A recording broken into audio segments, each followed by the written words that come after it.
हम William von Humboldt, ये एक प्रशियन स्कॉलर हैं, प्रशिया नाम के कंट्री के स्कॉलर हैं। और 19th सेंचुरी में 19th सेंचुरी में इनके जो विचार थे, उनका लिंग्विस्टिक्स में क्या कंट्रीब्यूशन है। हमें सबसे पहले ये समझना पड़ेगा, हमें दो टर्म्स समझना है। इन्नेटिज्म, INNATISM,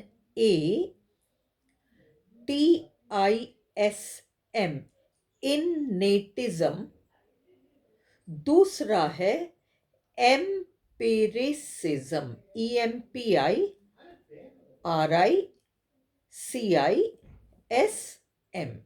empiricism.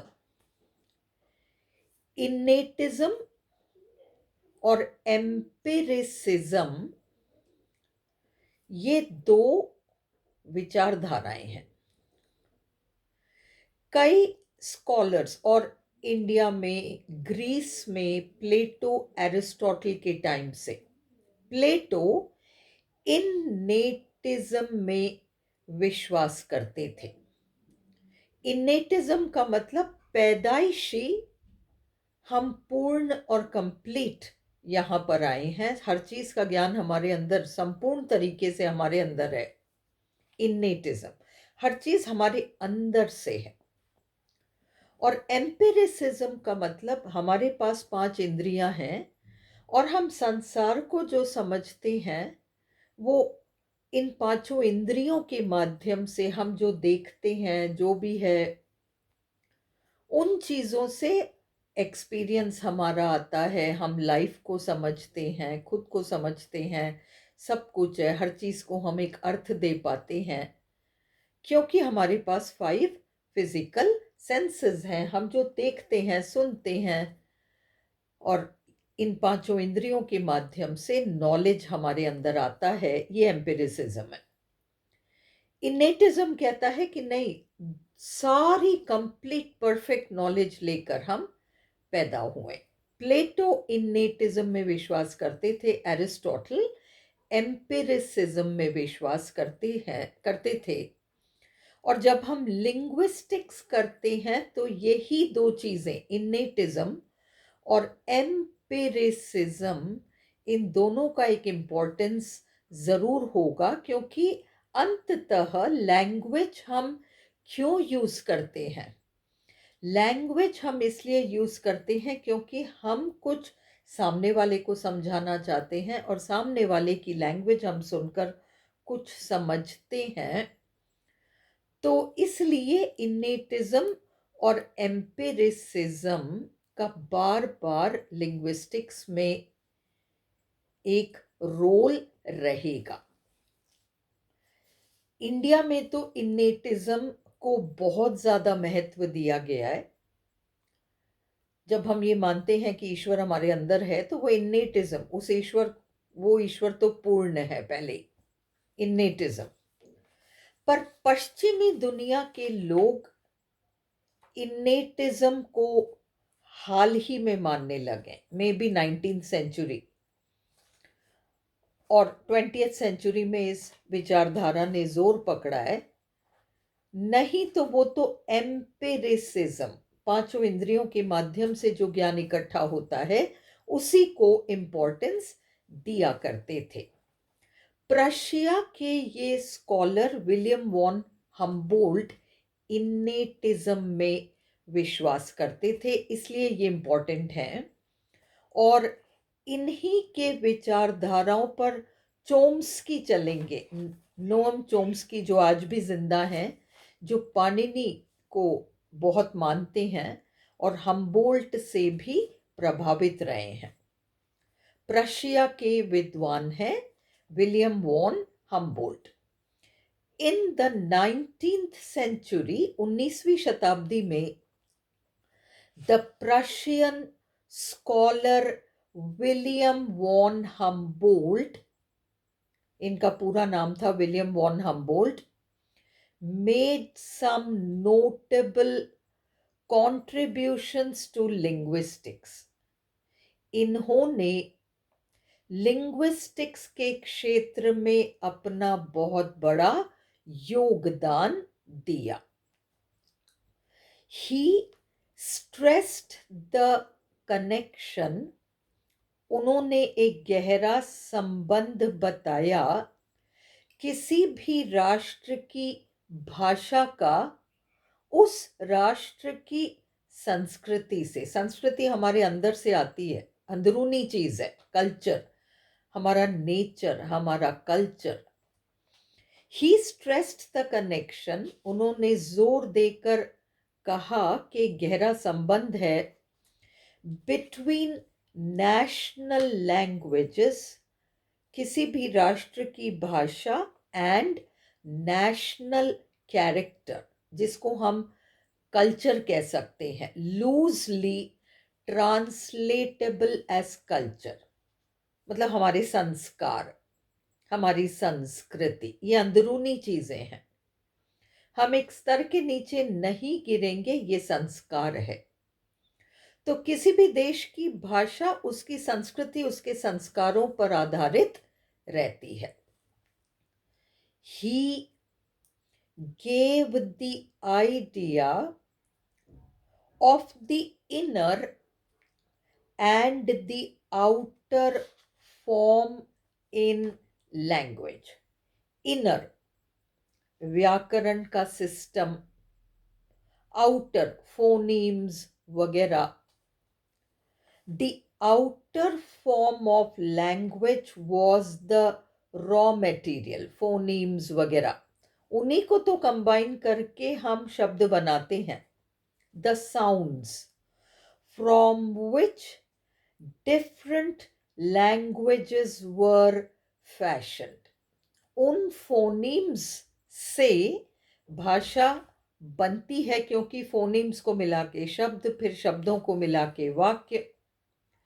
It refers to phonetics and phonology. तो आउटर एलिमेंट जो है, बाह्य तत्व जो भाषा का है, वो फोनेटिक्स, फोनोलॉजी, फोनीम्स, इनसे संबंध रखता है विलियम वॉन हम्बोल्ट के हिसाब से। The inner form of language, आंतरिक स्वरूप जो है भाषा का, was the pattern or structure of grammar, व्याकरण।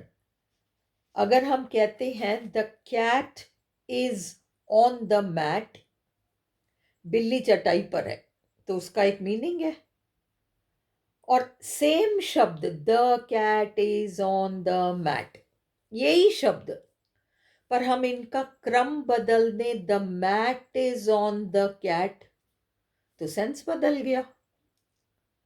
तो ये जो किसको किससे जोड़ना है, किसको किससे जोड़ना है, तब जाकर कोई जो हम कहना चाहे वो सेंस निकले, ये आंतरिक स्वरूप है। फोनीम्स को जोड़कर शब्द बनाना, शब्दों को जोड़कर वाक्य बनाना, तो फोनीम्स कैसे कंबाइन होते हैं वर्ड्स बनाने में, ये तो आउटर है। अब उन वर्ड्स को किस प्रकार से, किस क्रम से जोड़ना है, कौन सा क्रम, ताकि हम जो कहना चाहें वही बात हम कहें। हम कहना चाह रहे हैं cat is on the mat, तो हम कैट को पहले लाएं, मैट को पहले नहीं लाएं। अगर हम कहें the mat is on the cat, तो हम जो कहना चाह रहे हैं उससे बहुत अलग हटकर हम कुछ कह डालेंगे। ये एक आंतरिक मामला है, व्याकरण, grammar. So the inner form of language was the pattern or structure of grammar and meaning that was imposed on the raw material, the sounds. तो वो व्याकरण वाले रूल्स उन फोनीम्स पर लागू होते हैं जो शब्द बनाते हैं। इन अ वर्ड, अगर हम संक्षिप्त में कहना चाहें, in a word, sounds combine, phonemes एक दूसरे के साथ जुड़ती हैं according to a set of rules कुछ नियमों के अनुसार टू फॉर्म अ लैंग्वेज। वो नियम व्याकरण है। Humboldt was of the view, Humboldt का ये भी विचार था, that a language was not a set of actual utterances produced by speakers। आज दिन तक अगर हम कहें हिंदी या इंग्लिश, आज दिन तक जितने वाक्य बन गए, जितने शब्दों का निर्माण हो गया, वो लैंग्वेज है। हम बोल्ट कहते हैं नहीं, ये लैंग्वेज नहीं है। देखिए, जब कंप्यूटर नहीं आया था तो कंप्यूटर से जुड़े हुए कई सारे शब्द हमारे पास थे ही नहीं। कोई नया आविष्कार होता है, उस आविष्कार को नाम दिया जाता है, वो भी भाषा है। फिर उस नाम से रिलेटेड बहुत सारी क्रियाएं होती हैं। कंप्यूटर आया तो डिलीट, सर्फ, एक्सेस, डाउनलोड, तो ये सारे शब्द आए ना। तो उसी तरीके से भाषा तो बदलती रहती है, बढ़ती रहती है, विकसित होती रहती है। जिन नियमों के अकॉर्डिंग उसका विकास होता है, वो अंडरलाइन चीज ही लैंग्वेज कहलाती है। जो मुंह से निकल गया और जिसे हम भाषा के रूप से सुनते हैं, पढ़ते हैं, वो भाषा नहीं है। भाषा अंदर है और वह एब्स्ट्रैक्ट है, जिसको 5 इंद्रियों से हम महसूस नहीं कर सकते। भाषा जो कि हम बोलते हैं, लिखते हैं, सुनते हैं, वो कॉन्क्रीट है, वो केवल एक हिस्सा है उस एब्स्ट्रैक्ट भाषा का। आप प्लेटोस थ्योरी ऑफ फॉर्म्स वाला वीडियो दोबारा देखिए। फॉर्म्स की तरह लैंग्वेज एब्स्ट्रैक्ट है और मैनिफेस्टेड फॉर्म्स, आप और हम, या कोई सुंदर चीज या कोई सुंदर आर्ट का पीस, मैनिफेस्टेशंस ऑफ ब्यूटी, वो कॉन्क्रीट है, सुंदर वस्तु, सुंदर लोग। पर ब्यूटी अपने आप में एब्स्ट्रैक्ट है। उसी तरीके से हमें ये समझना है कि जो भाषा आज दिन तक बोली नहीं गई है, उसके नियम है। रॉ मटेरियल, जो मतलब ग्रामर का जो रॉ मटेरियल है, फोनेम्स रॉ मटेरियल है, वो एक अलग बात है। व्याकरण के नियम जो हमारे अंदर हैं, उन नियमों के रहते हम हजार और नए वाक्य बना सकते हैं जो आज दिन तक बने ही नहीं। वो सारा लैंग्वेज में आता है। Humboldt was of the view that a language was not a set of actual utterances produced by speakers। जो मुंह से निकली बातें हैं वही भाषा नहीं है, या जो किताबों में छप गई वही भाषा है, नहीं नहीं। रादर, बल्कि it was the underlying principles और रूल्स, सिद्धांत, नियम, जो उन वाक्यों के नीचे है, जो बेस है, आधार है, जिस आधार पर वो वाक्य बने, that made it possible for speakers, जिसकी वजह से बोलने वालों के लिए, आज हमें व्याकरण के नियम याद हैं तो हम एक क्या 1000 सेंटेंसेस एक नियम पर बना लेते हैं। हमारे पास वो अंडरलाइन ग्रामेटिकल रूल या स्ट्रक्चर है, आधार है, बेस है, उसके बेसिस पर हम हजारों बना लेते हैं। To produce utterances and in fact innumerable, अनगिनत सच अटरेंसेस, अनगिनत वाक्य बना सकते हैं हम। Humboldt's influence can be seen in the thought of Saussure, Ferdinand de Saussure, जिसको हम बहुत डिटेल में पढ़ेंगे आगे। But its full influence is seen in Chomsky, Noam Chomsky, American है। फर्डिनेंड डी सॉस्योर स्विस हैं, स्विट्जरलैंड के। Another of Humboldt's ideas was that language was something dynamic rather than static।